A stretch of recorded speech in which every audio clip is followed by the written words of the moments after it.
आज बाबा आप लोग जंतर मंतर पर धरना प्रदर्शन कर रहे हैं, इसका करने का उद्देश्य क्या है? उद्देश्य यही है कि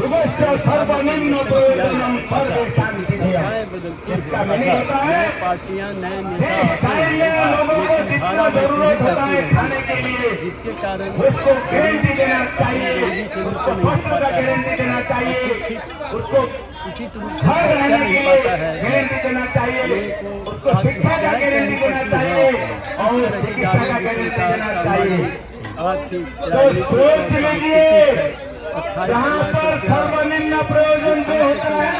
चुनाव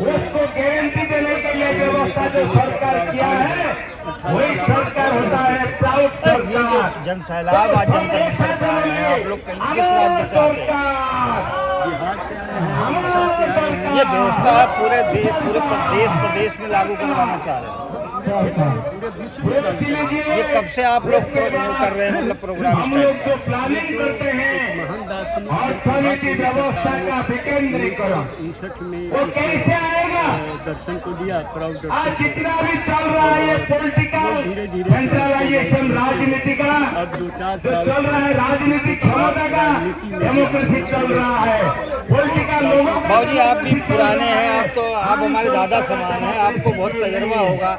आपको ऐसा नहीं लगता व्यवस्था देश का कहाँ जा रहा है, किन चारों पे है? आप जिस चीज़ की वो कर रहे हो, कहीं ये 500-400 साल पहले की व्यवस्था लागू कराने की मांग नहीं? आधुनिक व्यवस्था अर्थनीति का विकेंद्रीकरण चाहिए, प्राउड ने दिया है। अर्थनीतिक विकेंद्रीकरण चाहिए। सरकार को अर्थनीतिक विकेंद्रीकरण क्या होता है? करेंगे तो समस्याओं का समाधान। धर्मेंद्र जी छोड़ दीजिए उनको, ये छोड़ दीजिए। हमारा अल्टरनेटिव क्या होता है उनको। तो अभी चुनाव आने वाला आपके बिहार के अंदर, क्या आप लोगों की संस्था है जो पार्टी है वो पुरजोर तरीके से जनता के बीच में जाएगी क्या? अच्छा, आप पुराने अनुभवी आदमी, आपको क्या लगता है इस टाइम सत्ता परिवर्तन होना चाहिए बिहार में? अच्छा,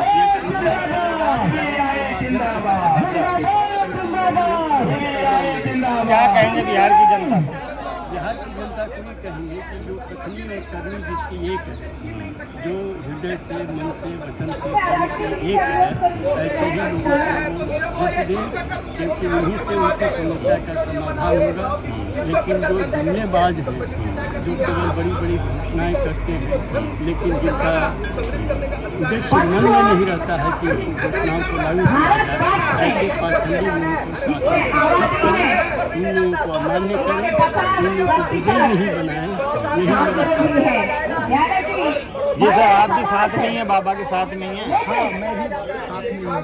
क्या कहेंगे सत्ता को लेकर, राज्य की सत्ता, देश की सत्ता को? राज्य की सत्ता, देश की सत्ता जो है उसमें नैतिकवान लोगों की कमी है, जिसके चलते जो शासन व्यवस्था में नैतिकवान लोगों की कमी है, जिसके द्वारा सरकार ने जो योजना, सरकार के द्वारा जो भी योजनाएं चलाई जाती है, वो योजना आम जनता तक नहीं पहुंच पाती। अगर हमारे सरकारी कर्मचारी, पदाधिकारी, हमारे नेता नैतिकवान होते तो आज ये स्थिति नहीं होती। और सबसे बड़ी बात है कि देश में हमारा देश तो आज स्वतंत्र हो चुका, लेकिन स्वतंत्रता की नींव तक नहीं लगी।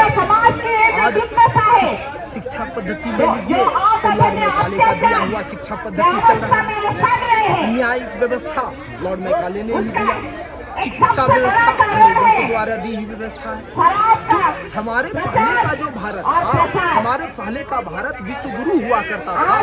क्यों हुआ करता था विश्व गुरु? क्योंकि उसकी अपनी शिक्षा पद्धति थी, अपनी चिकित्सा पद्धति आयुर्वेद थी, तो उसके आधार पर अपनी मनु संहिता के द्वारा न्याय व्यवस्था थी, तो उसके द्वारा भारत जो है विश्व गुरु हुआ करता था।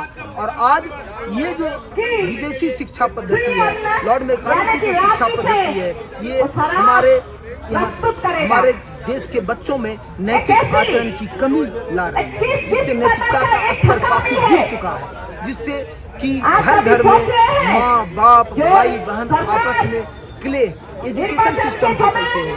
तो जब तक ये एजुकेशन सिस्टम, शिक्षा पद्धति रहेगी, हमारे देश में नैतिकवानों का जन्म नहीं हो सकता। हमारे देश में नैतिक, जिस तरह से आप परिवर्तन चाहते हैं, कैसे संभव हो, किस तरह से होगा? ये संभव है, ये संभव है।